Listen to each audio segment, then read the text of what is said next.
कोहिनूर हीरे के बारे में सभी जानते हैं, जो पहले कभी भारत की शान हुआ करता था, लेकिन वर्तमान में ये इंग्लैंड की महारानी के पास है। काफी समय से मांग उठ रही है कि इसे वापस भारत लाया जाए, लेकिन क्या आप जानते हैं कि कोहिनूर एक अभिशप्त हीरा माना जाता है। ये जिसके भी पास गया उसे बर्बाद कर दिया। तो चलिए जानते हैं कोहिनूर की पूरी दास्तां।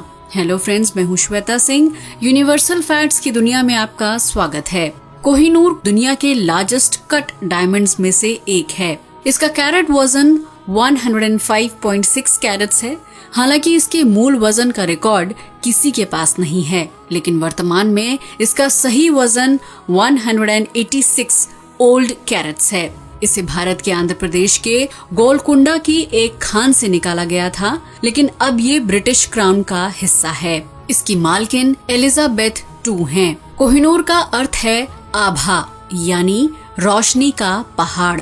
एक समय पर ये हीरा दुनिया भर में अपने आकर्षण और बेजोड़ आकार के लिए प्रसिद्ध था और कीमती पत्थरों में से इसे सबसे ऊपर माना जाता है। कुछ लोगों का ये भी कहना है कि इस हीरे का मालिक दुनिया का मालिक है।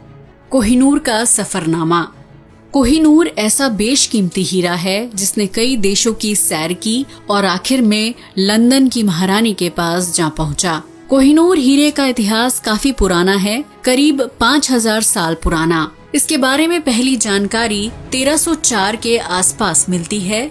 उस वक्त ये मालवा के राजा महलाक देव की शान हुआ करता था। इसका जिक्र बाबर नामा में भी मिलता है, जिसके मुताबिक ग्वालियर के राजा बिक्रमजीत सिंह ने 1526 में अपनी सारी संपत्ति पानीपत के युद्ध के दौरान आगरा के किले में रखवा दी, जिसमें कोहिनूर भी शामिल था। युद्ध जीतने के बाद बाबर ने किले पर कब्जा कर लिया और साथ ही 186 कैरेट के कोहिनूर को भी अपने कब्जे में ले लिया। उस वक्त इस हीरे का नाम बाबर हीरा पड़ा। जब कोहिनूर बाबर के पास आया तो ये काफी समय तक मुगल राजवंश का हिस्सा रहा, लेकिन 1738 में ईरानी शासक नादिर शाह ने मुगल साम्राज्य पर हमला कर दिया। 1739 में उसने दिल्ली के शासक मोहम्मद शाह को हराकर उसे बंदी बना लिया। साथ ही सारा शाही खजाना भी लूट लिया। इस खजाने में बाबर हीरा यानी कोहिनूर भी शामिल था। कहते हैं कि नादिर शाह ने ही इस बहुमूल्य हीरे का नाम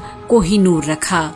कोहिनूर को लूटने के बाद वो इसे अपने साथ ले गया। 1747 में जब इस बहुमूल्य हीरे की भनक लगी तो नादिर शाह के ही करीबी लोगों ने उसकी हत्या कर दी। इस तरह कोहिनूर नादिर शाह के पोते शाहरुख मिर्जा के कब्जे में आ गया। ये भी कहा जाता है कि 14 साल बाद शाहरुख मिर्जा ने कोहिनूर को नादिर शाह के सेनापति अहमद अब्दाली को सौंप दिया।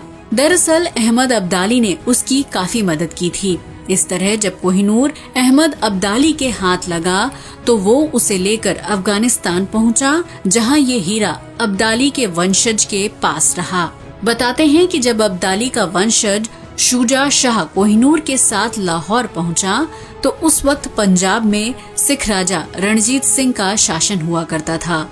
जैसे ही महाराजा रणजीत सिंह को इस बात की भनक लगी कि कोहिनूर फिर से भारत आया है और शुजा शाह के पास है, तो उन्होंने हर मुमकिन कोशिश कर 1813 में उसे ले लिया। कोहिनूर लेने के बाद महाराजा रणजीत सिंह ने उसे अपने ताज में लगाकर अपनी शान बढ़ाई, लेकिन 1839 में उनकी मौत हो गई और कोहिनूर उनके बेटे दिलीप सिंह के पास चला गया। बताते हैं कि 1849 में ब्रिटेन ने महाराजा को हराया। उस वक्त दिलीप सिंह ने तत्कालीन गवर्नर जनरल डलहौजी के साथ लाहौर की संधि के लिए हस्ताक्षर किए।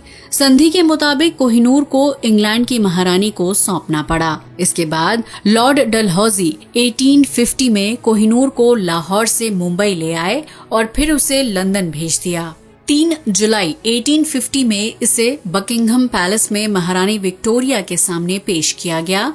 लंदन में कोहिनूर को तराशने वाले मशहूर डच फर्म कोस्टर ने इसे नया रूप दिया। तब इसका वजन 108.93 कैरेट था और वर्तमान में इसका वजन 105.6 कैरेट है। इस तरह कोहिनूर भारत से ब्रिटेन की रानी के ताज का हिस्सा बन गया। कोहिनूर पर दावा करने वाले देश और ब्रिटेन का जवाब।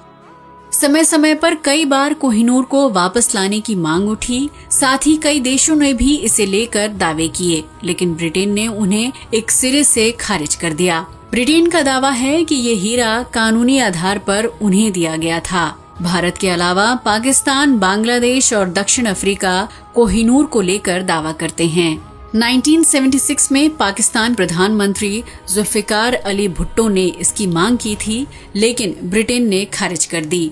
जब लाहौर कोर्ट में एक याचिका दायर कर इसे पाकिस्तान लाने की मांग की गई, तो कहा गया कि कोहिनूर अफगानिस्तान के बादशाह ने लाहौर के महाराजा रणजीत सिंह को तोहफे पर दिया था। हीरे की चोरी लाहौर से की गई, इस नाते कोहिनूर पर भारत से कहीं ज्यादा हक पाकिस्तान का है। चर्चा में कैसे आया? जब कोहिनूर हीरे को खदान से निकाला गया था तब ये इतना प्रसिद्ध नहीं था, लेकिन 1306 में ये चर्चा में आया। इसे लेकर एक शख्स ने कहा कि जो भी इंसान इस हीरे को पहनेगा वो पूरी दुनिया पर राज करेगा। लेकिन एक अहम बात ये है कि इसी के साथ उसकी बर्बादी शुरू हो जाएगी, लेकिन किसी ने भी इस बात पर विश्वास नहीं किया। कोहिनूर को शापित क्यों कहा जाता है? जब ये हीरा काकतीय वंश के पास आया तो उस वंश का अस्तित्व खत्म होने लगा। तब लोग कोहिनूर के शापित होने की बात को सच मानने लगे। 1323 में तुगलक शाह प्रथम से हुई लड़ाई में काकतीय वंश पूरी तरह से नष्ट हो गया। इसके बाद ये जिस भी शासक के हाथ लगा उसकी जिंदगी में ग्रहण साबित हुआ। कोहिनूर हीरा हर पुरुष राजा के लिए एक श्राप साबित हुआ। जिसने भी इसे पाने की कोशिश की वो खत्म होता चला गया। काकतीय वंश के बाद ये हीरा मोहम्मद बिन तुगलक के हाथ लगा।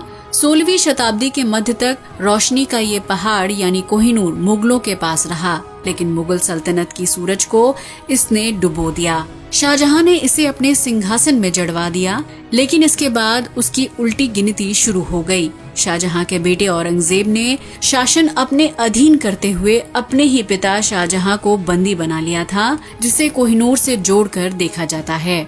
1739 ईस्वी में फारसी आक्रमणकारी नादिर शाह ने मुगल साम्राज्य को पूरी तरह से खत्म कर दिया और हीरे को लेकर पर्शिया चला गया।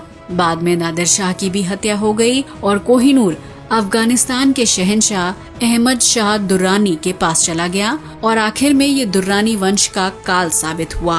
आखिर में हीरा भारत के राजा रणजीत सिंह को मिला, लेकिन कुछ ही समय बाद उनकी मौत हो गई। आखिर में कोहिनूर ब्रिटिश शासन के अधीन चला गया।